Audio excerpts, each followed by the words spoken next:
Hi, I'm Paul Friedman, founder of the Marriage Foundation. The topic is how to easily fix a broken marriage, starting now.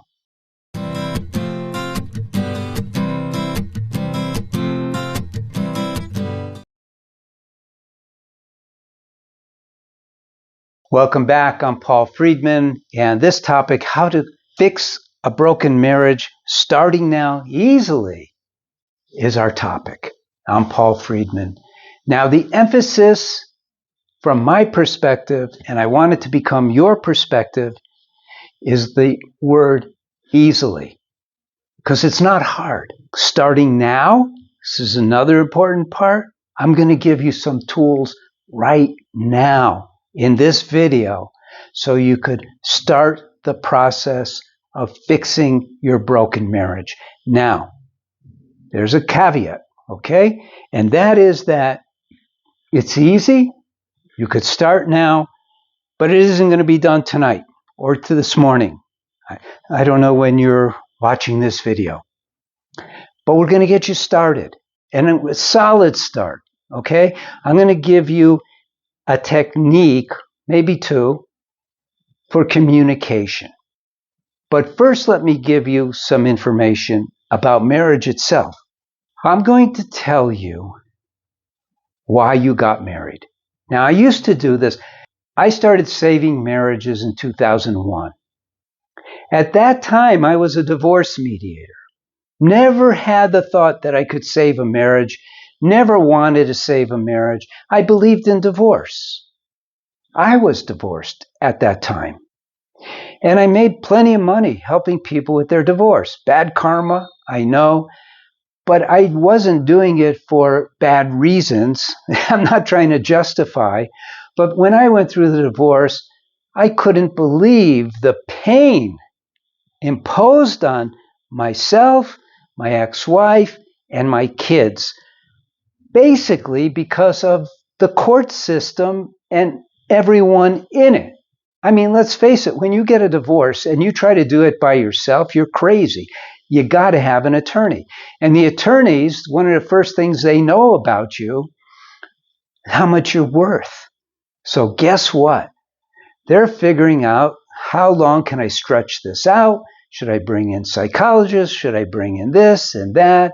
How many times do we go to court because it costs more money to go to court? It's a racket. It is a racket. And I have a lot of friends after that who are divorce attorneys. We'd hang out together. I was invited to play golf with family law judges, and I was part of the system, but I wanted to help people go through the system without utilizing lawyers. And that's what I was doing. I was creating a good system as a divorce mediator that I wanted to replicate and spread all over the United States, have offices everywhere. And then in 2001, this couple came to me, who's therapists, good people. I worked very well with the therapist. They sent me business. I took them to lunch, took them to dinner. We got along very well. And this couple, their marriage was dead. That's what they thought. But they didn't want it dead. They asked me, as a communications expert, because I was really good on the whiteboard and everything, could you help us save the marriage? In 2001, everyone believed, it was the trend, that marriage was all about communication. If you learned how to communicate, you'd be okay. And it was bad communication that killed a marriage, which is not entirely false. It's one of the things. I broke it down to 4 killers of marriage, and poor communication, marital communication, is one of the killers. So they were right. And so they asked me to help them save their marriage. So I started getting into, well, why do we get married in the first place? And I asked myself that question. And I thought, oh my God, I never asked myself, why was I getting married? And so what I did, it was a little experiment. I'm going to give you the answer. But when I started working with couples after my first couple, who are probably still married to this day, I had a big whiteboard. And I would go, okay, Now, my sessions were $300. They weren't cheap. I said, you tell me why you got married. Now, these aren't people who want to get a divorce. I'm already working with people who have asked me to save their marriage. And I go, you list the reasons why you got married. And I'll put it on the whiteboard. And then I'm going to put my reason why you got married on the whiteboard. And if you don't believe that my reason is correct compared to your reason, you don't have to pay for this session. I was totally sincere. I was good with that because I realized none of us realize why we get married in the first place. So the first response is always, I fell in love. Good. And I tell them that's good. And it's a good reason. Kind of. I said, okay, what else? Well, we want to have kids. I want to have kids. Okay, another really good reason. Another good reason. I want to spend the time with this human being who I love all the time. I can't get enough of them. Okay, great. Partnership, companionship, however you want to call it. Also, I don't want to die alone. Well, that's multifaceted. You want to be with the person you love or the kids. Don't count on that, but you want a family. You want to be part of a family. All good reasons. And I said, okay, now I'm going to give you mine. And we would spend a few minutes on it, and I would put on the whiteboard, I wanted to be happy. And I wanted to be happier.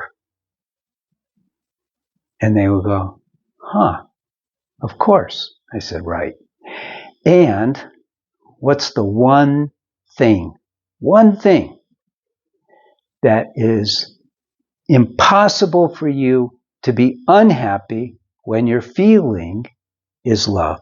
I want to experience love.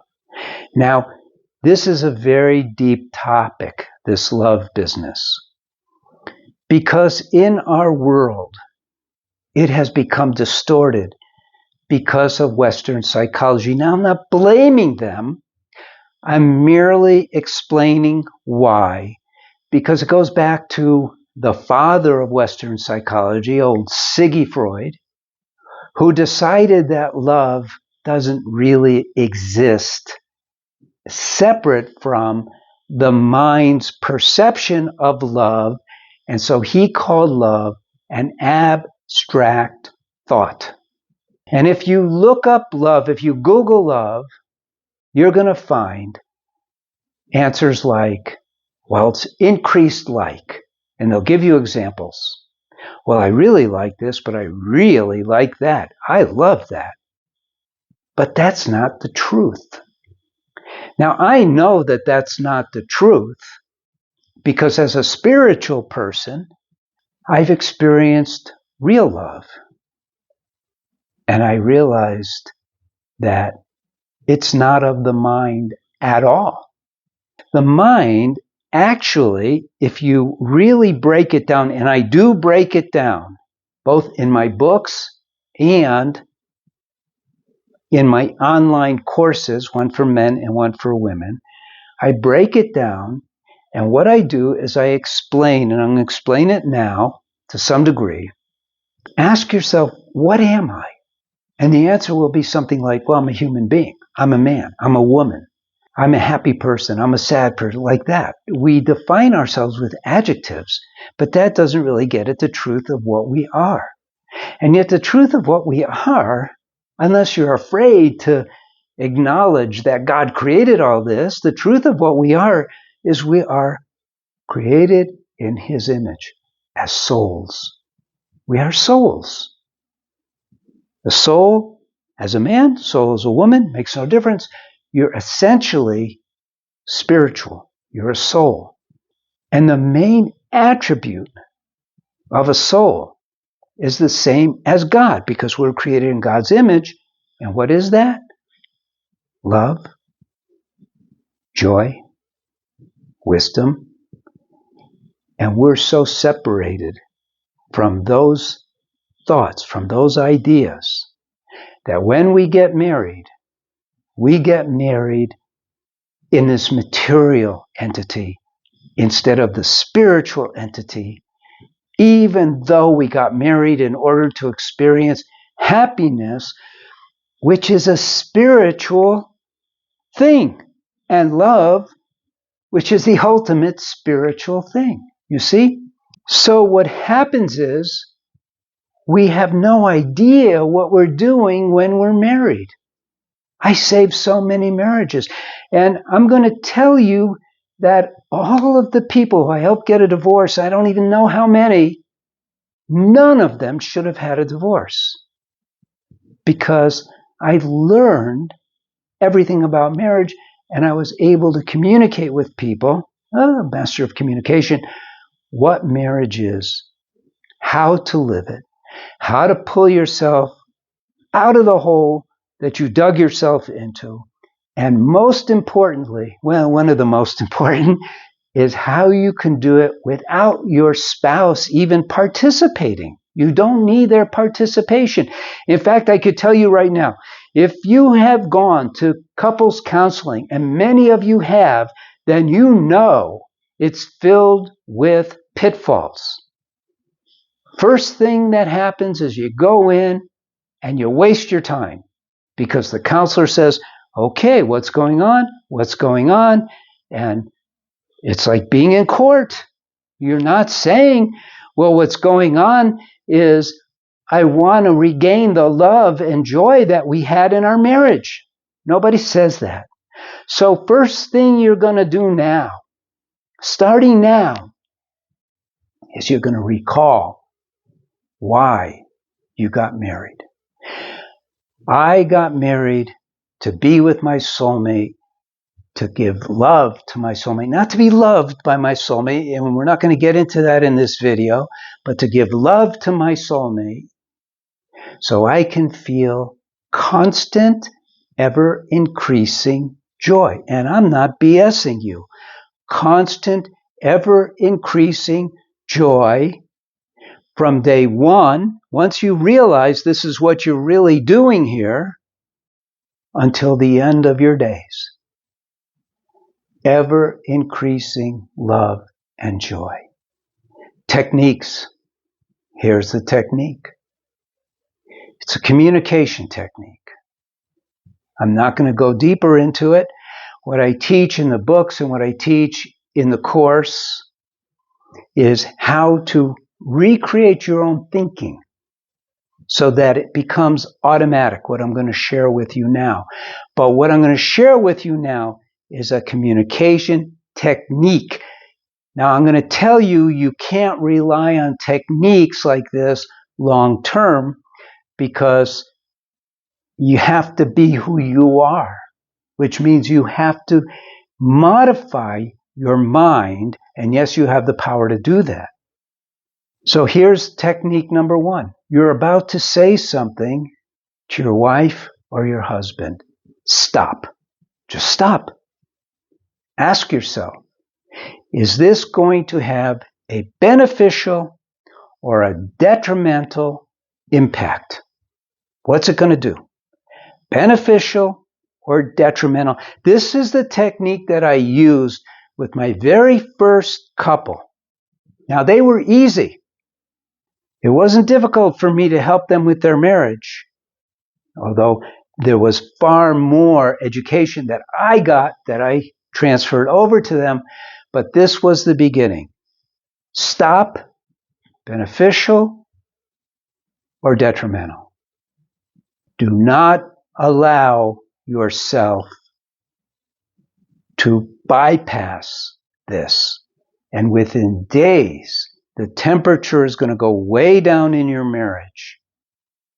You're not going to have this tension that you had before. Why? Think of your marriage in one way as a container. This container, there's only two people, and many people make the mistake of talking to their friends or even a therapist about their marriage or a parent or whomever. And what they're doing is they're breaking the law of the marriage. The marriage is only two of you. That means only two of you belong in this container. Now, in this container, you now are cellmates instead of soulmates. But the last thing you want to do is bring in somebody else.